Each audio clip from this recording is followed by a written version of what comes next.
Already I explained about variables, and variables are nothing but named memory containers in which single data item we can store of any type. It may be int, it may be float, or it may be char, etc. Then why data structures? Data structures are meant for storing multiple data items. Multiple data items in real life situations, programming situations, many times we use multiple data items. For that purpose, we use data structures. Actually, in real life also, we use different types of containers. College bag, backpack, briefcase, suitcase, trolley case, gunny bag, etc. and all that. Why you know that? Here you must understand one thing. Not only storing data items, and there are other purposes also. Inserting data, retrieving data, replacing data, deleting data, changing order, etc. etc. Many operations we perform, not just storing in a static manner. That's why different data structures are required. Different data structures are like array, string, tag, queue, class, tree, etc. and all that. Actually, they have different purposes depending on the requirement of the data items. We choose the right data structure. Just simple example sake I give you. Actually, stack data structure last in first out method follows. Last item is retrieved first. In queue data structure, first in first out principle is followed. Like that, many things are there. Here, in order to have clear understanding over different data structures, I give you example, simple example. By that, you can have a concrete idea over data structure, never confuse. Thereafter, many things are there. I never say it is end of that. But based on this principle, you can learn why different data structures are required and when they are used and all that easily you can learn. Now, suppose you have written one competitive exam, for that only one marks item is there. Then what you do? Then obviously it is int. You name it as marks 62%. Okay, single data item. That's why what we have defined variable. Okay, good. Already explained. Now why data structure is required? Suppose you are studying in a college. In college, three terms are there: quarterly, half yearly, and annually.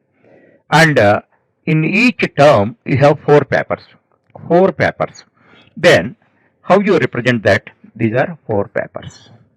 1, 2, 3, 4. Actually, four papers are there. Obviously, 4% of marks are there. You never want to declare four different variables for that, like M1, M2, M3, M4. That is not an efficient way. It is a crude way. If you do not know anything about data structure, then you have to do. Otherwise, you define a data structure. This is a simple data structure. This is one-dimensional data, one-dimensional array. Array is a simple data structure, and it holds one type of data. It may be all ints, all floats, all chars, etc. and all that.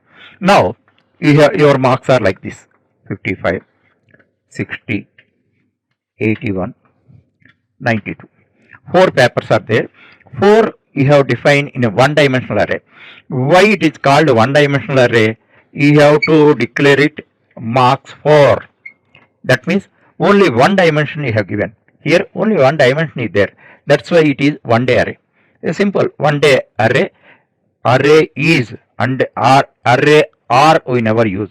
That means it is a single entity, single data structure, single variable, single data structure. That's why now you understand that why we don't use four individual variables. Means obviously understand. Then why you are using college bag? Several books are there. College bag, in that you comfortably put. By that, not only storing, retrieving, deleting, etc. operations you can perform. This is one dimensional array. This is one type of data structure. Now let us extend it. Now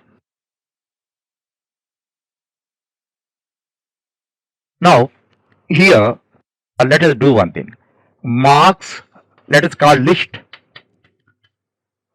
because it marks simple one only, and here what we have to write, 4 we have to write. Now we see,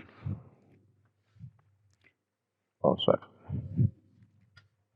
now we have 3 quarterly, half yearly, annually.